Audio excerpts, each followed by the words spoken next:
Assalamualaikum and hi. I am here today to talk about water. I think it is safe to assume that all of us use water in our daily lives.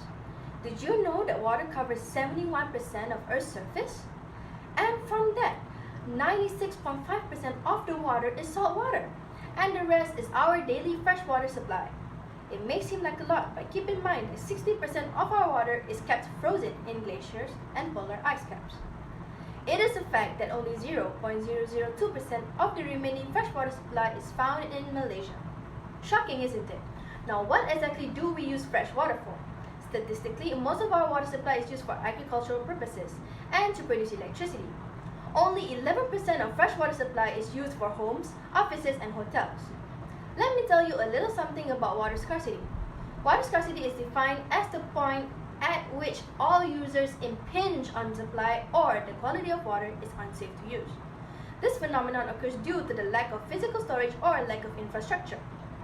Water scarcity affects all continents. 1/5 of the world's population, which is around 1.5 billion people, live in areas where water scarcity is evident. Although water scarcity is not global, an increasing number of regions are facing water shortage. Others will soon face the same fate. As we all know, in recent years, Selangor has recorded the highest issues regarding water supply.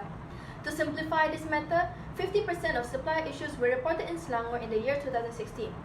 In the year 2017, the number rose to 62%. The reason behind this issue is because Selangor has very little treated water reserve. As a result, the processed water will be used up with no leftover excess water. Not only that, but the development of Selangor is also happening at such a rapid rate, and yet the water supply and distribution system has barely been upgraded. Now, looking at the photo behind me, it is showing the citizens of Cape Town lining up for water supply. Cape Town experienced drought starting from the year 2014. That was when the water levels in the city's dams decreased from 71.9% in 2014 to 50.1% in 2015. After 3 consecutive years of anemic rainfall, Cape Town experienced a terrible drought in 2018 in which they labeled Day Zero. The countdown to Day Zero was 90 days, and the city, with a population of up to 4 million people, was 3 months away from running out of water. With the decrease of freshwater supply, the people of Cape Town only had seawater left to depend on. Do you know what happens when you consume seawater? For humans, consuming seawater that is essentially salt water is not a safe water supply, as it contains a higher concentration of salt than the amount required by our body. Consuming salt water causes dehydration. This leads to weakened body cells that causes our organs to malfunction and shut down. This will ultimately lead to our death. So, as a solution to Cape Town's water crisis, in May 2018, a desalination plant began operating as an effort to overcome their water crisis.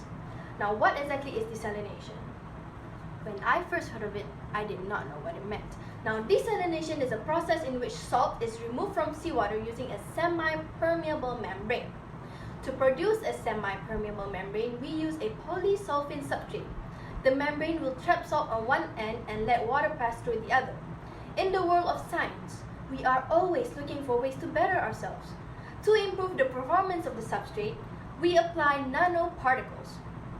A nanoparticle has a hydrophilic property and therefore will allow more water to pass through the membrane. However, the downside of using nanoparticles is that they tend to agglomerate, and this compromises the structure and integrity of our membrane. So in our research, we proposed the application of double-layered membrane to overcome this issue. As you can see the picture on my right, we use a scanning electron microscope or SEM imaging machine to study the cross-section of our substrate. The first layer essentially acts as a safety net to ensure that no salt will pass through to the second layer of the substrate. Based on the figure that we have, I strongly believe that we have mitigated the problems in the usage of nanoparticles, and that is just a start to betterment. Thank you.